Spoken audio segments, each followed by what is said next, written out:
శ్రీమన్నారాయణుని దశావతారాలలో మూడవ అవతారం విశిష్టావతారం వరాహావతారం. హిరణ్యాక్షుడనే రాక్షసుడు భూదేవిని కబళించి సముద్రంలోనికి లాక్కుని వెళ్తే వరాహావతారం ఎత్తి మహావిష్ణువు ఆ రాక్షసుణ్ణి సంహరించి భూమాతను ఉద్ధరించి యథాస్థానంలో ఉంచి భూమిని ఆశ్రయించి బతికే జీవరాశులనన్నింటినీ రక్షించిన అపూర్వ ఘట్టం వరాహావతారం.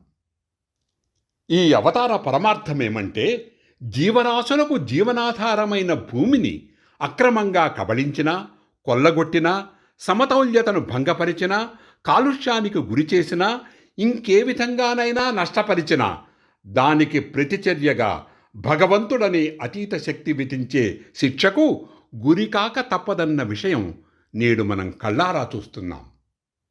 శ్రీ భూవరాహస్వామి వారి మహిమాన్విత దేవాలయాలను దర్శించి వారి అనుగ్రహం పొందడం మన మహద్భాగ్యం.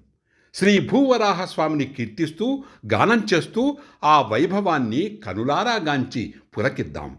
అదిగో చూడరో అందరూ మ్రొక్కరో వరదాయక శ్రీ భూవరాహస్వామిని. అదిగో చూడరు అందరూ మృక్కరు వరదాయక శ్రీ భూవరాహుని. అదిగో చూడరు అందరూ మృక్కరు వరదాయక శ్రీ భూవరాహుని.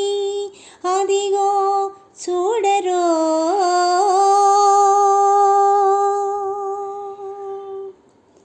హిరణ్యాక్షుడు హసురుడు ధూర్తుడు అవనిని చెరబట్టి అంబుధిజోత్సగా. హిరణ్యాక్షుడు హసురుడు ధూర్తుడు అవనిని చెరబట్టి అంబుధిజోత్సగా. వరాహ రూపమున అసురుని దృంచి వరాహ రూపమున అసురుని దృంచి భూదేవి గాచి తన ద్రంష్టల నిలిపే. భూదేవి గాచి తన దంశల నిలిపే. అదిగో చూడరు అందరూ మృక్కరు వరదాయక శ్రీ భూవరాహుని. అదిగో చూడరో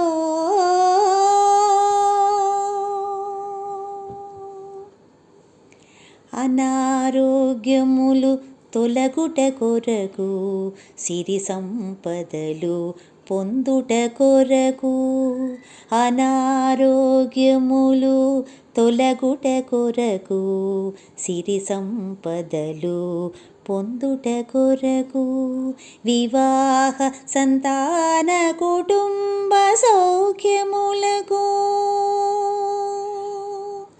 వివాహ సంతాన కుటుంబ సౌఖ్యములకు భూవరాహ స్వామిని అర్చింతుమందరము. భూవరాహ స్వామిని అర్చింతుమందరము.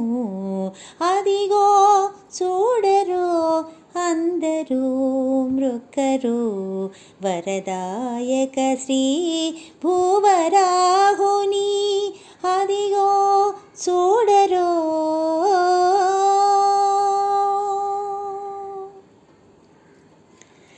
కల్లహల్లిలో అహోబిలములో తిరుమలలో మైహోమవతారులో.